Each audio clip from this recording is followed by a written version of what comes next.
I'm Michelle Graves, your host on The Power of Money, and I'm honored to have you as a part of my world in this coming segment. With The Power of Money, as you know, we are interested in three things. First, that you get the necessary education so that you and your family will have the information to do well in these difficult times. The second thing I'm interested in is for you to be empowered to prosper. I want only the best for you, but you can't get that if you don't have the education and then the drive to make it happen. And the final thing, and perhaps the most important thing, is that you be energized. Because life is more than a journey. Life is about living. And so I want you to learn these things and to be empowered and encouraged and energized. I'm Michelle Graves. Now here we go. And here we go. I am Michelle Graves, affectionately known for the last 3 decades as the Money Lady. And I appreciate your tremendous support over the many, many years that I have broadcast this show. And I want to kind of bring you up to speed because, like everything else, technology is changing delivery systems. The first thing is that you can now reach me if you have questions or concerns about the show and specific things you'd like for me to address. And a toll-free number, 800-734-3915.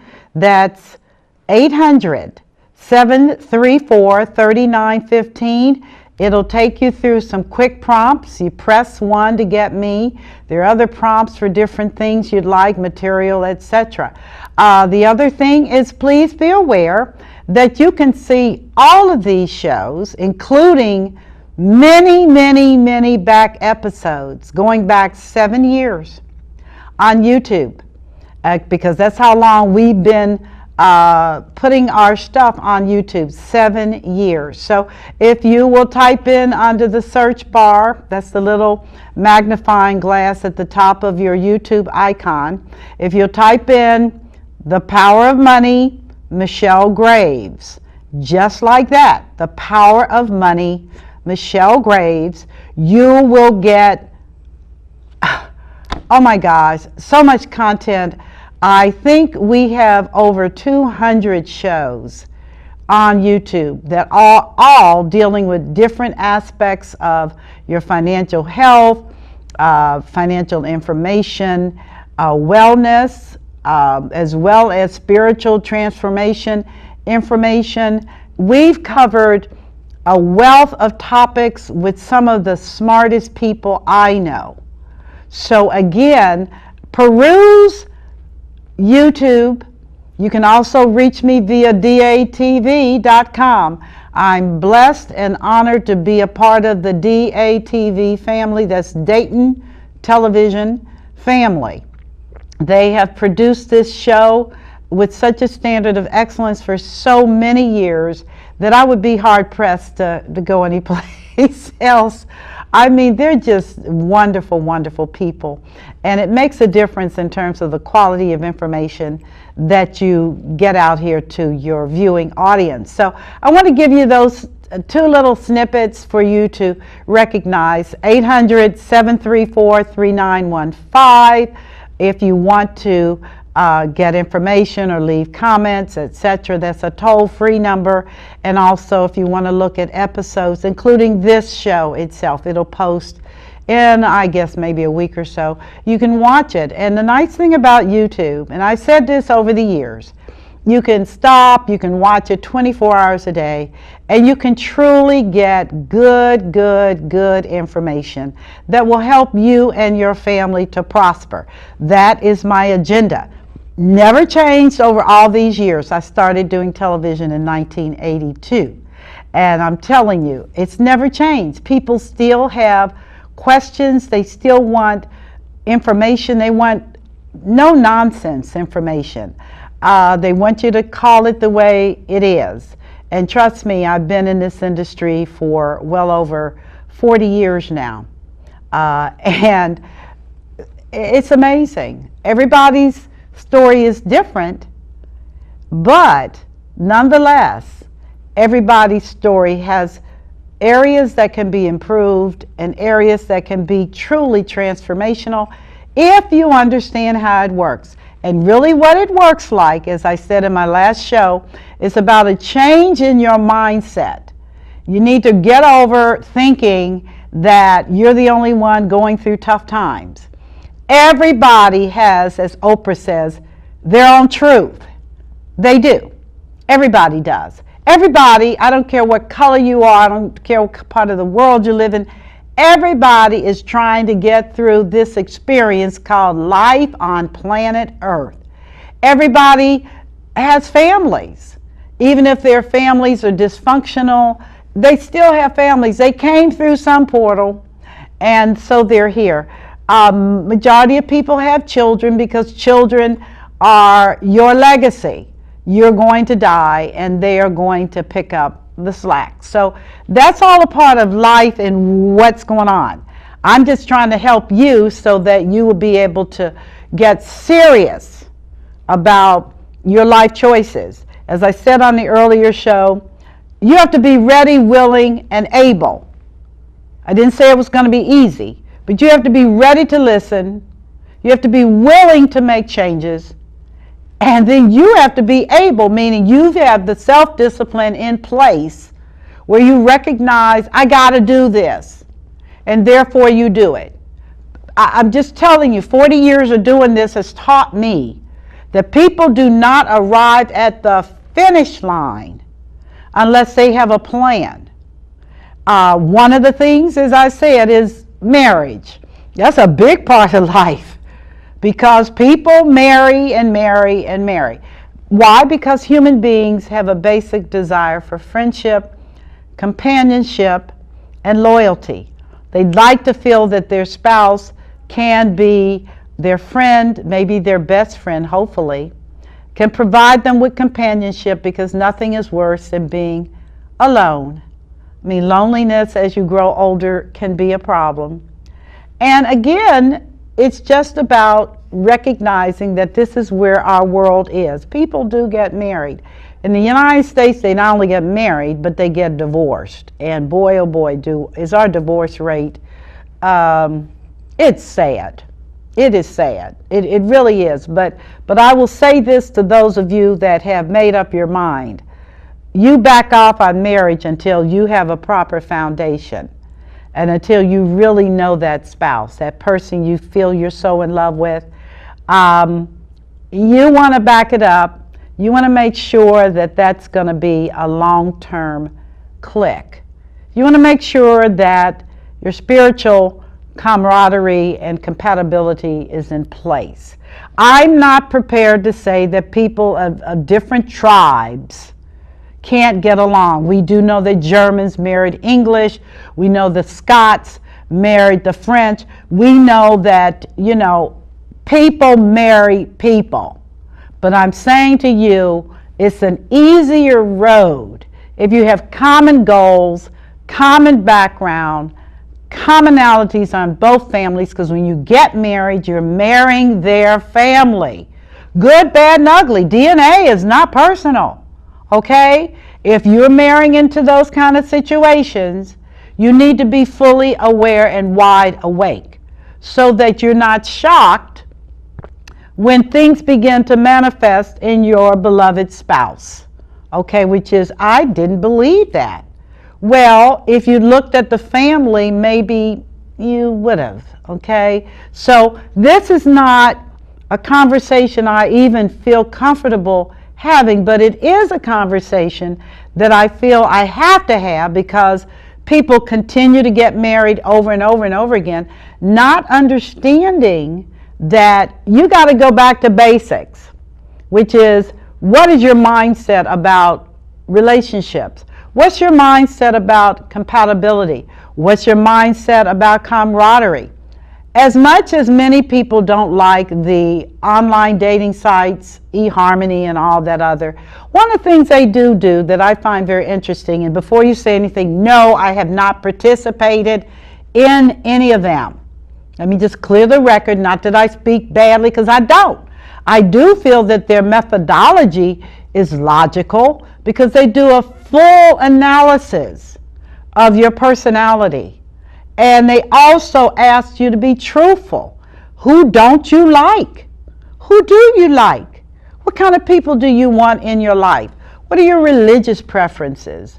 Can a Christian be with an atheist? Or can a Christian be with a Buddhist or Muslim? All these things are important as you begin to look at dating. Now, I'm going somewhere with this. Okay, so you're like, why does she keep talking about marriage? I'm talking about it because it has the most decisive impact on your life.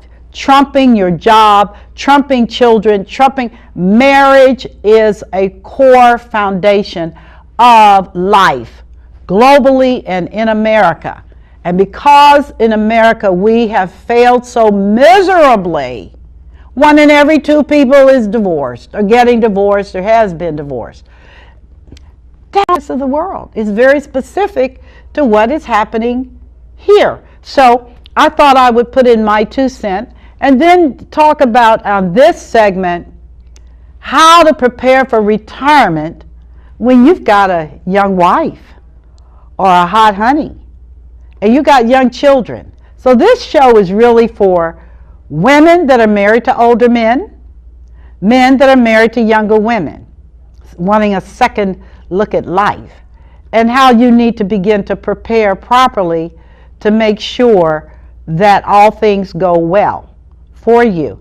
And I am going to touch on some other things that have a lot to do with the times we're in, the non-traditional aspects of what we're dealing with right now. Why? Because you need to know. You need to know. I'm going to say this quickly, and I'm going to say this without a whole lot of discussion. If you are shacking with a male or female, no can do. Well, I don't want the commitments. I don't want. Listen, that's Hollywood. That's not real life. Why do I say that? Because we have a country and a system, a legal system, that is based upon marriage, not living together. And I will tell you, in a situation where you are living together, meaning not married, not legally bound, it works very badly for the female. Why?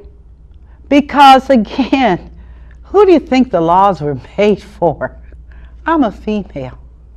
You can put a ring on my finger. I'm not living with you because you've blown up my future. How do you say that? Living together has no standing in the law. It doesn't. So you say, well, we bought property together. Well, you better make sure. You better really make sure you got good legal counsel before you get involved in asset accumulation when you and him are not husband and wife. And what happens, and this happens a lot, where you move in with him, ladies, and before you know it, you've been with him for a long time and he's no longer young, he's old. And poor thing, he dies. And so you say, but I help to make mortgage payments. Doesn't matter, you don't have standing. You're not a wife.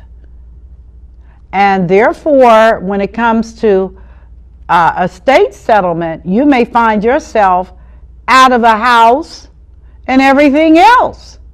Because again, you did not have standing. Your name wasn't on the title. Your name wasn't on the deed. Your name wasn't on anything, but you were a part of his life.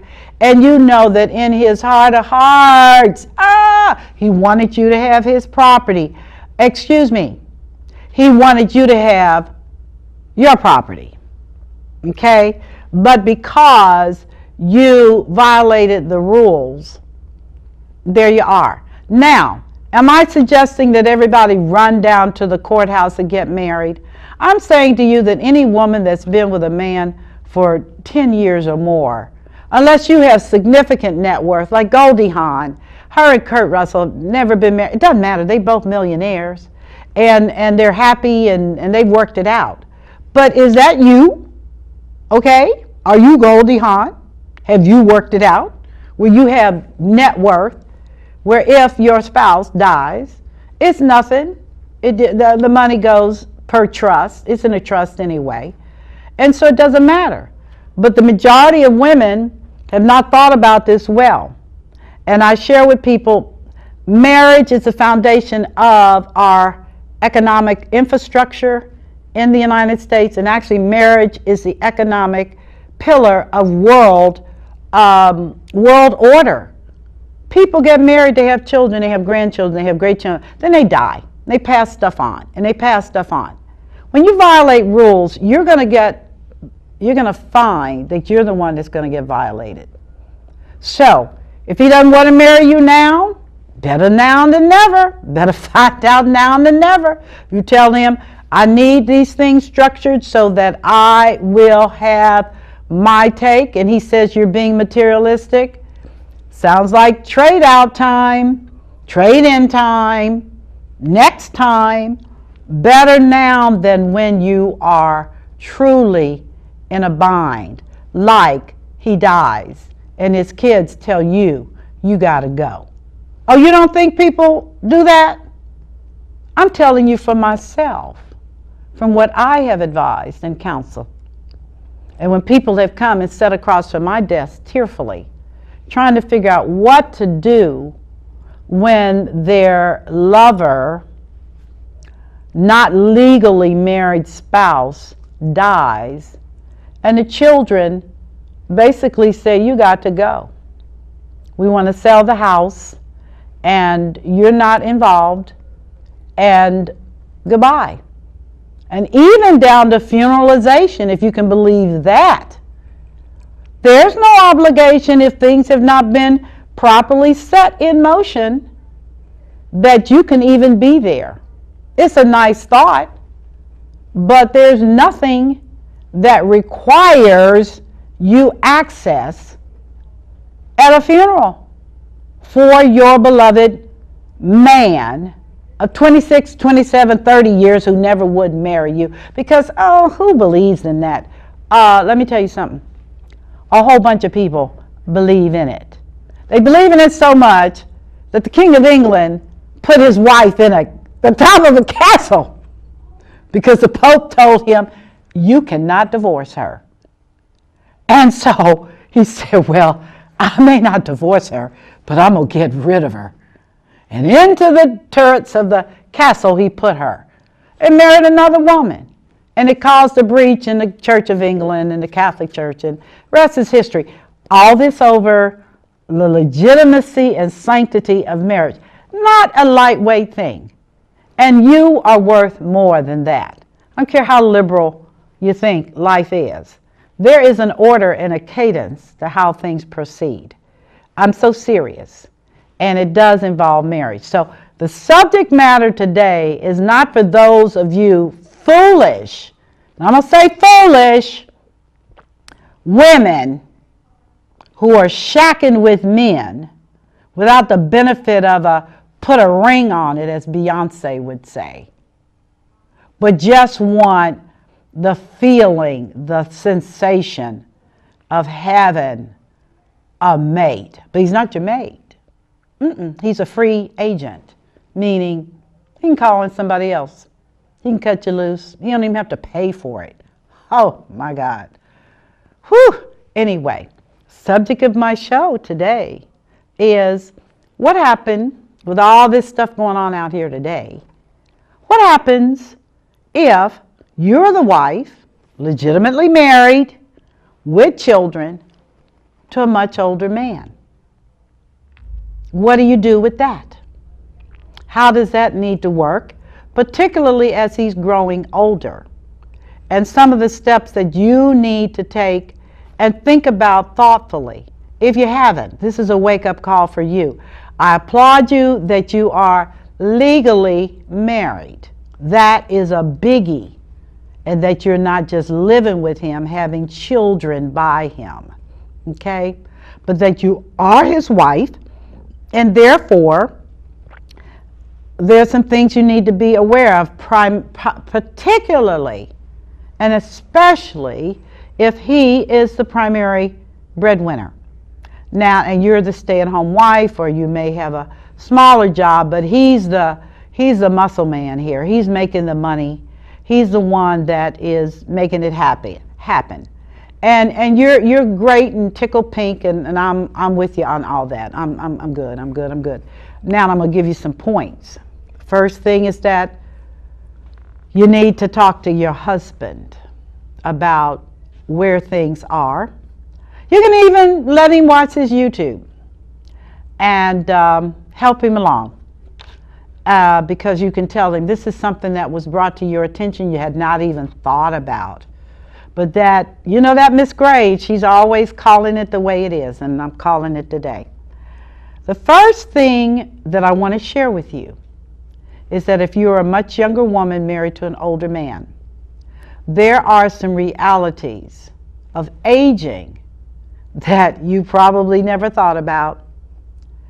And one of them is that, again, because you're talking and possibly taking care of an older spouse, he may very well develop health issues and health concerns that are going to put pressure on you as his wife to take care of him and ultimately to become his caregiver for his medical and personal care.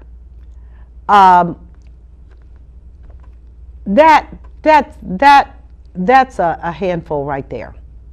Okay, I had a girlfriend of mine who was much younger, 20 years younger than her husband. He was a nice guy, and they got married. They didn't have children, but they got married, and in his 70s he developed Parkinson's disease. Let me tell you something about Parkinson's disease. It's a neurological disorder for which there's no cure, and you shake, and it gets worse and worse, and ultimately you die because there is no cure. But it's during that transition period with Parkinson's that she was ready to divorce him, because they go through mood shifts and a lot of things, taking him back and forth to the doctor. He started falling in and out of facilities.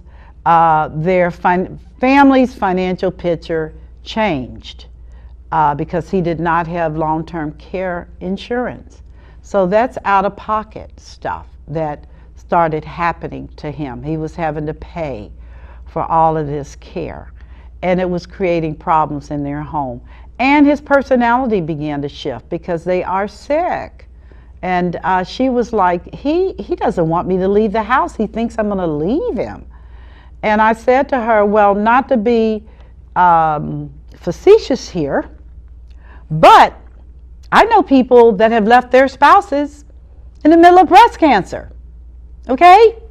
She gets diagnosed with breast cancer, and about 6 months into treatment, he's gone. Can't take it. He's left. Don't tell me about human beings. Human beings are something and capable of doing a lot. So I put that on the table first. When you're marrying someone with an age gap like that, there is a very real possibility that you will find yourself taking care of them. And you must make that mental adjustment. If you haven't, then I'm going to encourage you to go onto some websites, familiarize yourself with his family's medical history, and find out if there's any kind of a preponderance of cancer or diabetes or heart, so that you will be resourceful and know what your options are now. Now I'm going to tell you something. Very few men are going to want, they're not going to want to have this conversation like, what, who, what, do you look at me, am I providing for you? And you can tell him, it's just, I want to make sure all the I's are dotted and the T's are crossed. I want to make sure everything's in place. Now, on that subject, let's talk about that. So, one of the things I share with all clients is that if you have a very younger wife, let me tell you how your pension needs to look. You don't need to be taking a lump sum out of your pension at retirement. You need to choose the most generous, maximum joint and survivor benefit option that your employer has available. What that means is that when you retire, you will get a lower pension payout because upon your death, your spouse will get what you got. So in doing that, your spouse will get 100% of your pension for life. That's under a joint and survivor option. It's an option that you select to make sure that your spouse is well taken care of from your pension. It's not about you getting a pile of money, because there is a very strong probability that she will live longer than you will. And if there are children involved, you want to make sure that she is taken care of. That's the least you can do. Okay? So you want to make sure you do that. Now, in times past, and my gosh, I can give you war stories and war stories on that one. When men took settlement options on their pension, they took a full disbursement and nothing for their spouse, which means they got maximum pension for themselves and zero from their spouse, and then they died and their spouse got nothing. I'm telling you, they won't let you do that today. The spouse has to sign off if you choose for her not to get anything. That's been in the last 8 years. I can give you case study after case study of where men took maximum pension and gave their wives zero. That's right, zero. And these women found out they didn't have anything. That's horrible. That is, I just can't believe it, okay? But again, like I tell folks, human beings are works of art in a good way and a bad way. Life insurance. Oh, you don't have any life insurance? Well, guess what? You need to get some. Why? Because if you die, life insurance is income replacement. Life insurance is deeper than just burying you. That's easy. That's easy. That's $10,000 and you're done. But who's going to take care of her when you as the primary bread earner are gone? For good. And it doesn't matter what your health is. Check on what the costs are and go on and get a good broker, insurance broker representing other carriers to give you a response on that. Okay? Why? Because you're going to need it. The loss of income will put a family into poverty within 30 days of death. You don't have any money. Got bills to pay. You got a mortgage. You got a car. You got stuff. And some individuals have shared with me, well, I got money in the bank. I got savings. How much? How quickly will it deplete? Where will you be?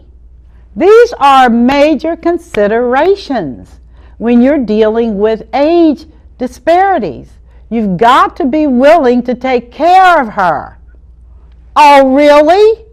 Women's liberation? I don't think so.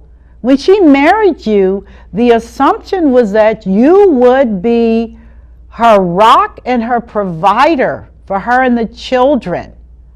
And now you must step to the table. So, you want life insurance, and you want it as income replacement, not as burial. And yeah, it may cost you a little bit of money if you didn't buy it sooner, but it is available. And again, you can call me on my 800 number, 800-734-3915 if you have questions. you want additional information, call, and I'll get back with you on that. But that's not an option, that's a must. Okay, unless you're a rich man, you've got to deal with income replacement, and that's where life insurance comes in. Another feature is if you have money in your different retirement accounts, the rule of thumb has always been that you can, based upon your needs, you can take out a withdrawal rate of about 4%. That's not going to work because you're running into possibly running out of money. So you've got to make a change and see how much money you want to take out of these accounts to create some kind of an income for you coming in.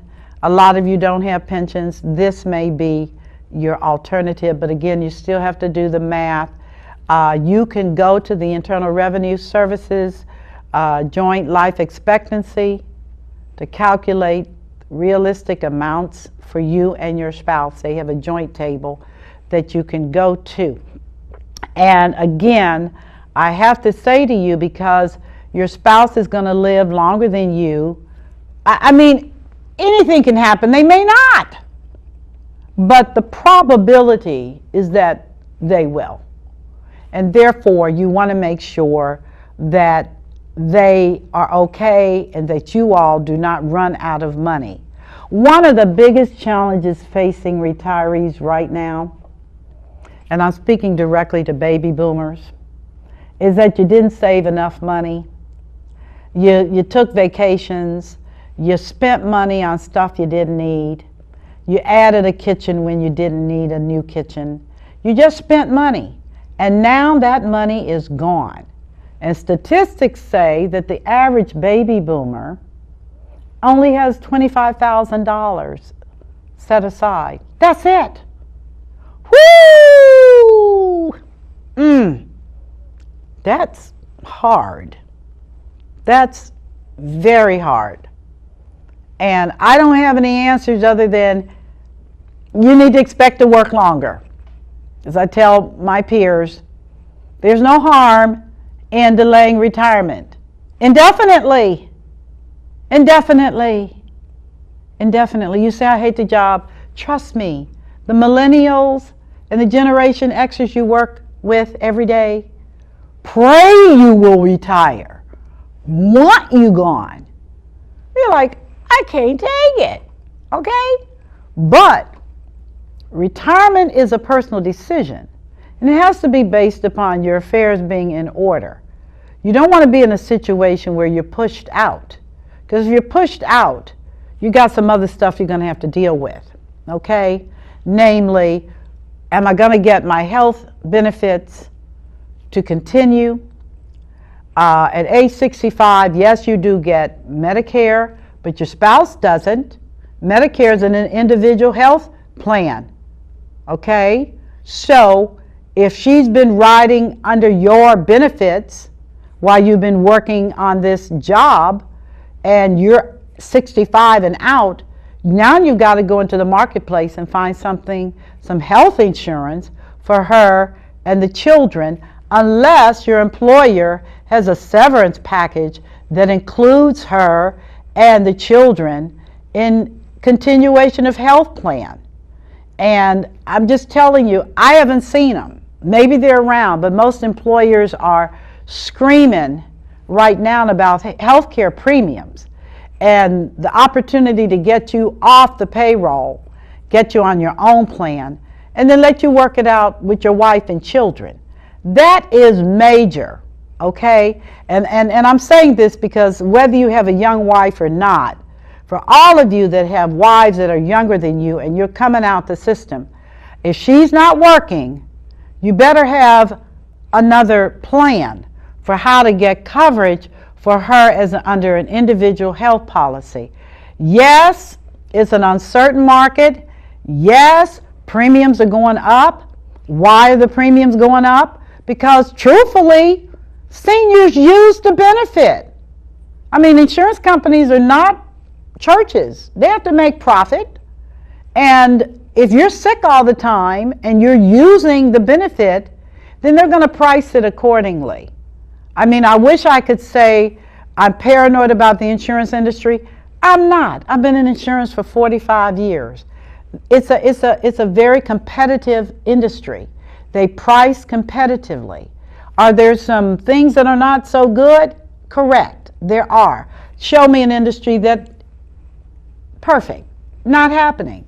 There are always things, but relative to you, if you are 65 and therefore you must, M-U-S-T, must enroll in Medicare, which is health insurance for people 65 and over, and your spouse is younger, then you're going to have to look at something else, unless your employer has some kind of a continuation plan for your spouse, which I doubt. So, expect to work longer if you have not retired and you have a younger spouse. I know you don't want to do it, but I'm telling you, that nest egg situation is very, very real. And you have to look at your spouse living 20, 25 years, many cases longer than you, and how are they going to do it? How are they going to make it? Wow. Adjust your Social Security. You want to look at what's the optimal situation for you. I know the rule of thumb is delay benefits as long as you can to help you to maximize. I personally would recommend that you get the advice of a Social Security advisor or contact Social Security for a personal appointment. They will show you and calculate for you at no charge at all, what the benefits would be. And with a younger spouse, you need to be aware that payouts can be different. They can be good and they could be not so good. Depends upon your entire financial picture, entirely, okay?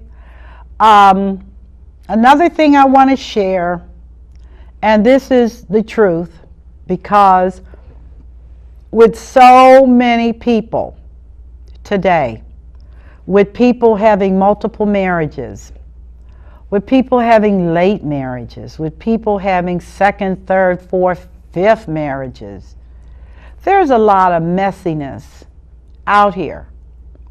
But as pertains to you and yours, the key thing you want to know is, how can I lay out a plan for me and my younger wife and our children, if need be, and that will make sure that they are taken care of. All right? If you have a home, and you had this home before you were married to her, and the home is paid off, have her name added, please. Please. Have her name put on the deed, please. Now, if you got a mortgage, that's a different game.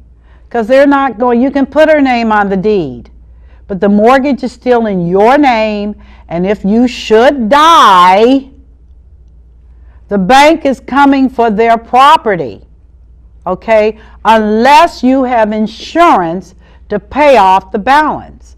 They have a mortgage against the property. It trumps your deed. Okay, really understand this, because I don't know how many people have gotten messed up in situations where their spouse put their name on the deed, but their name is not a part of the mortgage. So the spouse dies, and she says, oh, done deal, and the bank says, you need to pay me the balance on the mortgage. So I don't have the money. Well, unless you have financial means, this house is going to be either foreclosed or it's going to be sold. How many cases have I seen over the years? This is a tragic end because nobody thought it out carefully. So I always advise people that when you marry, do things in a thoughtful and joint way. Think in terms of the pleasures and the joy you have with each other while you are husband and wife, and the joys that you have enjoying the fruits of your husband's labor and perhaps yours as well. But in doing this, make sure you lay out a plan that is inclusive of the things I talked about. So let me summarize again, because I talked about a bunch of things. You already know how I feel about living together situations, unless you're wealthy and Goldie Hawn. Put a ring on it and do what is right.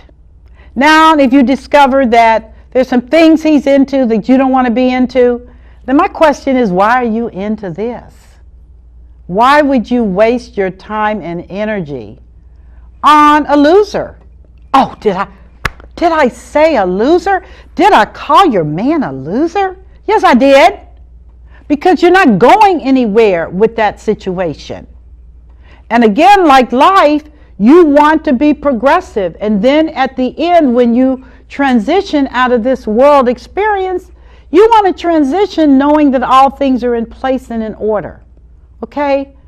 Men that you can't marry because they have tax liens, because they haven't done this, they haven't paid child support. Why would you marry a man that hasn't paid child support? He is his children. Why would you do that? Oh, because I love him. No, you don't. No, you don't. No, you've allowed some other things to cloud your mind. You don't love a man who can't pay for his children. Okay? So, I talked about that. And I'm hoping that I got enough of you mad. Yeah, I like to do that. I like to stir things up because I want you to think. I want you to think about yourself. I mean, there are men that have left their wives in the South and have come in the North and started whole new families like the other one didn't exist. I'm telling you about a true situation where he died. And his wife from the South came up north and put claim on everything, including everything he had, because she was his wife. And the other woman and the children were not even allowed to attend the funeral. Can you believe? She was like, whatever. He left me and I'm coming to get mine. You don't want to be in harm's way. So I shifted and we talked about again, what are some of the things if you got a younger wife? The first thing being, be prepared for the responsibilities of caregiving. Wife, know that you may not be able to work if you're taking care of a sick husband. That's called love.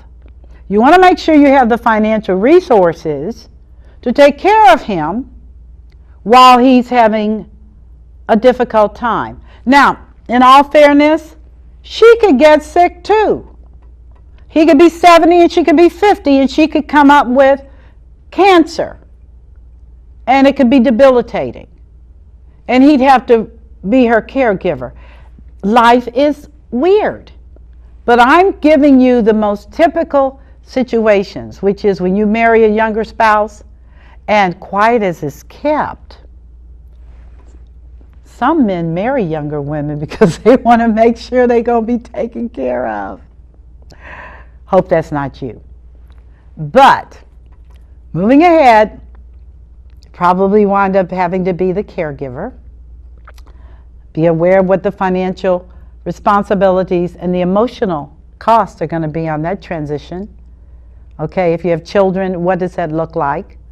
Are you going to be able to give them the attention and the care while this is happening to their father? And the emotional devastation of the family. Second thing is make sure on your joint and survivor options, if you are retiring, that you make sure that you pick the option where she gets 100% of what you get for life. Because truth of the matter is, if you die, you want to make sure she is not going to suffer, that she does well. Any good, responsible husband's going to want that anyway. But again, there are exceptions, but I've just given you the rules.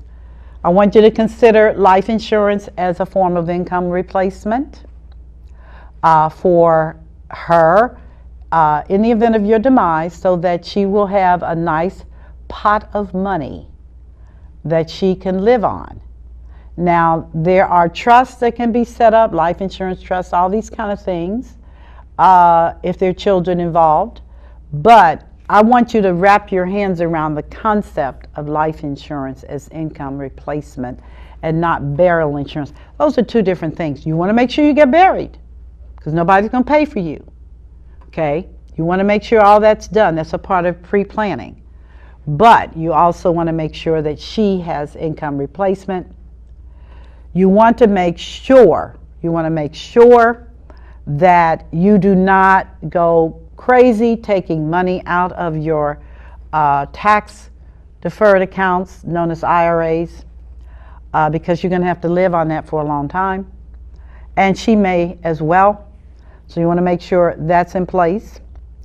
You want to make sure that you check on your Social Security to make sure that you know what your options are. You can call Social Security Administration and set up an appointment to talk to them about your options. And there are also advisors out here that provide that kind of advice. I don't, okay, but I'm just telling you what your options are. And finally, and most importantly, you're going to have to be prepared to work longer. You are, to build up a more significant nest egg. And don't feel bad.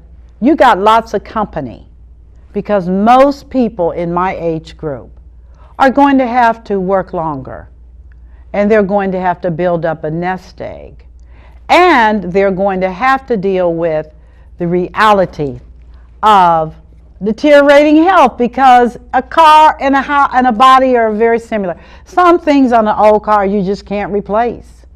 Same thing with older people. There are some conditions that there's no cure, okay? And therefore, the health expenses can be very, very high, even with your supplemental plans. You still need to have money in the kitty for yourself. So my recommendation is tough it out, tough it up, and recognize that, yep, I'm going to be working a little longer to take care of wifey and the kids, and that's perfectly okay with me, because when I fell in love with her and signed up for this, I was fully aware that the responsibility was going to be on me, which is perfectly acceptable. It is, because God said so. He said that you were supposed to take care of her. She's supposed to love you. That's the plan, okay? If she wants to help and be supportive, that's beautiful. If she's a single woman like me, she can't work. But if she's your wife, she's there to do other things other than just be your workhorse. She's there to love you, to comfort you, to be there. And so you're going to need to make those adjustments. And those ladies, if you're listening, listen good and hard so that when you have this conversation, you can tell your husband, well, if you don't feel comfortable, you can watch it on YouTube and you can call her, 800-734-3915. And you can put your thoughts on her 800 number and she'll get back with you. And I promise you I will. But do not call me with silly stuff that's about your pride. Just recognize that you're blessed, oh so blessed. And this concludes today's segment of The Power of Money, where we're talking about retirement planning and when your spouse is younger and other options. And I hope you've got some information that will enable you to make good, sound financial decisions. Please don't hesitate to check this out on YouTube, and don't hesitate to give me a call if you have questions. I appreciate this opportunity to share with you my perspective and information that can empower you and your family to prosper in the days ahead. You take care, and as always, God bless you.